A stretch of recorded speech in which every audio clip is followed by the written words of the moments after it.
വെളിയങ്കോട് ആസ്ഥാനമായിട്ട് പ്രവർത്തിക്കുന്ന ഒരു സംഘടന, വിമൺ എംപവർമെൻറ്റിന് വേണ്ടി പ്രവർത്തിക്കുന്ന റെഡ് റോസ് എന്ന സംഘടനയുടെ ഭാഗമായി നടത്തിയ ഒരു പഠനയാത്രയാണ് സത്യത്തിൽ. വയനാട്ടിലേക്ക് നടത്തിയ പഠനയാത്രയിൽ ആദ്യം സന്ദർശിച്ച ഒരിടമാണ് എന്നൂര്. നമുക്കറിയാം, ഇന്ന് വയനാട് ടൂറിസം മേഖലയിൽ ഏറ്റവും പോപ്പുലറായിട്ടുള്ള ഒരു സ്ഥലമാണ് എന്നൂര്. ഒരുപാട് വിനോദസഞ്ചാരികൾ ദിനേന വന്നു പോകുന്ന ഒരിടം കൂടിയാണ്. ഇവിടേക്ക് നമുക്ക് ടിക്കറ്റ് ഉണ്ട്. ഒരാൾക്ക് 80 രൂപയാണ്. ആ 80 രൂപ ടിക്കറ്റ് എടുത്തു കഴിഞ്ഞാൽ നമ്മുടെ ഇവിടുന്ന് ജീപ്പിൽ നിന്ന് ഈ എന്നൂര് എന്ന് പറയുന്ന ഈ പദ്ധതി പ്രദേശത്തേക്ക് കൊണ്ടുപോകും. തിരിച്ച് നമ്മളെ ഈ ടിക്കറ്റ് എടുത്ത കൗണ്ടറിനടുത്ത് തന്നെ ജീപ്പിൽ തിരിച്ചു വിടും. ഇതാണ് 80 രൂപ കൊണ്ട്. ആ ജീപ്പിലുള്ള യാത്രയൊക്കെ വളരെ 2 കിലോമീറ്ററാണ് ആ ജീപ്പിലുള്ള യാത്ര. വളരെ രസകരമായിട്ടുള്ള യാത്രയാണ്. കാരണം ഇടുങ്ങിയ റോഡ്, ഒരുപാട് തിരിവുകളും കയറ്റവും ഒക്കെ ആയിട്ട് ഉള്ള നല്ലൊരു യാത്ര തന്നെയാണ്. അത് സത്യത്തിൽ ഇങ്ങനെ പറഞ്ഞ് വിവരിക്കുന്നതിലും അപ്പുറം അത് നിങ്ങൾ അനുഭവിച്ച് തന്നെ അറിയേണ്ട ഒരു യാത്രയാണ്. എന്തായാലും നിങ്ങൾ വരിക. ഇനി നിങ്ങൾ കുറച്ച് ആ ജീപ്പിൽ പോകുന്ന കുറച്ച് കാഴ്ചകൾ നിങ്ങൾ കാണുക.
എന്നൂരെന്ന പൈതൃക ഗ്രാമം ആദിവാസി ഗോത്രങ്ങളുടെ അവരുടെ സംസ്കാരവും അവരുടെ പൈതൃകമൊക്കെ സംരക്ഷിച്ചു പോരുന്നതിന് വേണ്ടി ഗവൺമെൻറ് 25 ഏക്കറോളം വരുന്ന സ്ഥലത്ത് നടപ്പാക്കിയ ഒരു മഹത്തായ ഒരു പ്രോജക്റ്റ്, അങ്ങനെ തന്നെയാണ് ഇതിനെ വിശേഷിപ്പിക്കേണ്ടത്.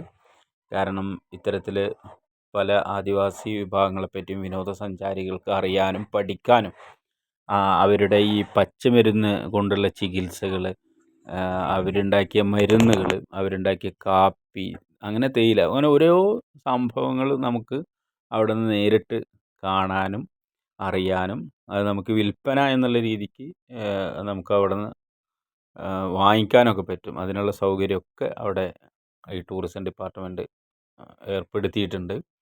വളരെ നല്ലൊരു യാത്ര തന്നെയാണ്. വയനാട് നമ്മൾ പോയി കഴിഞ്ഞാൽ കാണേണ്ട ഒരു പ്രധാന ഇടമാണ് എന്നൂര് എന്നുള്ളത്. അവിടെ ആദിവാസികളുടെ തന്നെ വ്യത്യസ്തമായ അവരുടെ കലകൾ, അവിടുത്തെ ആ ചെണ്ട ഒക്കെ കൊട്ടിയിട്ടുള്ള കലകളുണ്ട്. പിന്നെ അതുപോലെ പഴയ കാലത്ത് അവർ നമ്മുടെ ഈ ഉരലും ഒലക്കയൊക്കെ കേട്ടില്ലേ, അങ്ങനെയുള്ള ആ സംഭവം പഴയ കാലത്ത് അവർ അതിന് പകരം ഈ മണ്ണിൽ തന്നെ കൂട്ടി ഒലക്കയായിട്ട് ഇടിക്കുന്ന ഒരു രീതി. ഉരലിങ്ങനെ മണ്ണിലൊരു കുഴിയെടുത്തിട്ട് ഉരലും പിന്നീട് ഒലക്ക വെച്ചിട്ട് ഇടിച്ച് അരിയും മറ്റൊക്കെ ഇടിച്ചെടുക്കുന്ന ആ ഒരു പഴയകാലത്ത് അവരുടെ രീതികളൊക്കെ ഈ വിനോദസഞ്ചാരികൾക്ക് പരിചയപ്പെടുത്തി കൊടുക്കുന്ന ഒരു രസകരമായിട്ടുള്ള ഒരു അനുഭവം തന്നെയാണ്. നമ്മുടെ ആ ഒരു നമുക്ക് മനുഷ്യർക്കിടയിൽ തന്നെ ജീവിക്കുന്ന മറ്റൊരു വിഭാഗമാണല്ലോ. ആ മനുഷ്യരുടെ ജീവിതങ്ങളെ നമുക്ക് നേരിട്ടറിയാനും അനുഭവിക്കാനും ഒക്കെ പറ്റുന്ന ഒരു നല്ലൊരു അവസരമാണ്. എല്ലാവരും ഈ വയനാട് വരുന്നവർ, വയനാട് സന്ദർശിക്കുന്നവരെന്തായാലും ഈ എന്നൂർ കൂടി സന്ദർശിക്കണം എന്ന് ഉള്ള റിക്വസ്റ്റാണ് എനിക്ക് നിങ്ങളോട് നിർദ്ദേശിക്കാനുള്ളത്. ഇനി നിങ്ങൾ ഇതിൻ്റെ കാഴ്ചകളൊന്ന് കാണും.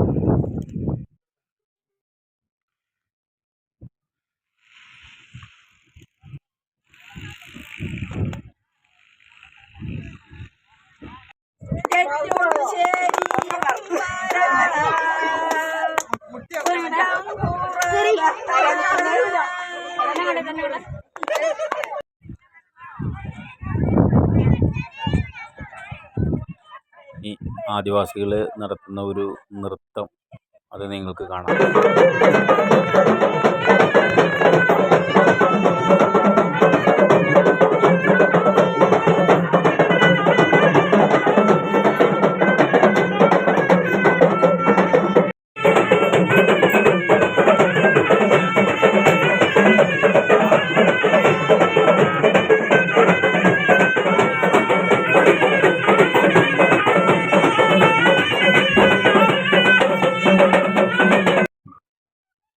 പഴയകാലത്തെ ആദിവാസികളുടെ ഊരുകൾ ഇപ്പോഴും കുറേ സ്ഥലങ്ങളിലൊക്കെ ആദിവാസി ഊരുകൾ ഇങ്ങനെയൊക്കെ തന്നെയാണ്. എങ്കിലും പഴയ കാലത്തുള്ള അവരുടെ ആ ഊര്, അതിൻ്റെ പൈതൃകം കാണിക്കുകയാണ്. ഇതാണ് ഞാൻ നേരത്തെ പറഞ്ഞ ആ സംഭവം. നിങ്ങൾ നേരത്തെ വിഷ്വൽ കണ്ടിരുന്നു അത്. അപ്പോൾ ഇങ്ങനെ വളരെ നല്ല ഭംഗിയുള്ള സ്ഥലമാണ്. കാരണം ഒരുപാട് ഉയരത്തിലാണ് ഈ എന്നൂർ എന്ന് പറയുന്ന ഈ പൈതൃക ഗ്രാമമുള്ളത്. ഈ ഗ്രാമത്തിൽ നിന്ന് നമുക്ക് പുറത്തിങ്ങനെ ഒരുപാട് കാഴ്ചകൾ കാണാം. ഞങ്ങളതൊക്കെ കണ്ട് വീണ്ടും തിരിച്ചിറങ്ങുകയാണ്. ജീപ്പിൽ തന്നെയാണ്. ജീപ്പിൽ ഇങ്ങനെ ഇറങ്ങി വരുമ്പോഴുള്ള ആ യാത്രയും ഒരു നല്ലൊരു അനുഭവമാണ്. നമ്മൾ ഇങ്ങോട്ട് വരുമ്പോൾ റോഡ് കയറി കയറി കയറി പോകുന്ന ഒരവസ്ഥയാണ്. ഇത് നേരെ ഇറങ്ങി വരുന്ന ഒരു യാത്രയാണ്. രണ്ടും എന്ന് വെച്ചാൽ യാത്ര ചെയ്തിട്ടുള്ള അനുഭവം തന്നെ നേരിട്ടുണ്ടാവണം. അപ്പോൾ അതുകൊണ്ട് ഇത് പറഞ്ഞ് ഫലിപ്പിക്കുക അല്ലെങ്കിൽ പറഞ്ഞ് തരുന്നതിലപ്പുറം നിങ്ങളത് അനുഭവിച്ചറിയുക എന്നുള്ളതാണ് എനിക്ക് നിങ്ങളോട് പറയാനുള്ളത്. അപ്പോൾ എല്ലാവരും വയനാട് വരുന്നവർ ഈ എന്നൂർ സന്ദർശിക്കുക. നിങ്ങൾക്കൊരിക്കലും 80 രൂപ ടിക്കറ്റ് കൊടുത്ത് ആ ഒരു ആദിവാസി പൈതൃക ഗ്രാമം കണ്ടു കഴിഞ്ഞാൽ ഒരു രീതിയിലുള്ള നഷ്ടം ഉണ്ടാവില്ല എന്നുള്ളത് എനിക്ക് നിങ്ങൾക്ക് ഉറപ്പ് തരാൻ പറ്റും. അപ്പോൾ നിങ്ങൾ വയനാട് വരുന്നവർ തീർച്ചയായിട്ടും അത് കാണുക. അത് കാണുക എന്ന് മാത്രമല്ല, അതിനത് ആ ആദിവാസി സമൂഹത്തെ നമ്മൾ ഒരു സഹായം, അവരെ ഹെൽപ്പ് ചെയ്യാനുള്ള കൂടി കാര്യം അതിലുണ്ട്. കാരണം അവരുടെ മരുന്ന് അങ്ങനെയുള്ള അവരുടെ വിപണന കേന്ദ്രം ഉണ്ട് അവിടെ. അതിൽ നിന്ന് നമുക്ക് എന്തെങ്കിലുമൊക്കെ വാങ്ങിക്കുകയൊക്കെ ചെയ്യാം. അപ്പോൾ അത് അവർക്കൊരു സഹായമാവും. അപ്പോൾ എല്ലാവരും വയനാട് വരുന്നവരെന്തായാലും ഈ ഒരു എന്നൂർ എന്ന പൈതൃക ഗ്രാമം കൂടി കാണണമെന്ന് ഒരിക്കൽ കൂടി നിങ്ങളോട് റിക്വസ്റ്റ് ചെയ്യുകയാണ്. ഇനി ഞങ്ങൾ ജീപ്പിൽ നിന്ന് താഴെ വരുന്ന കാഴ്ച കാണാം.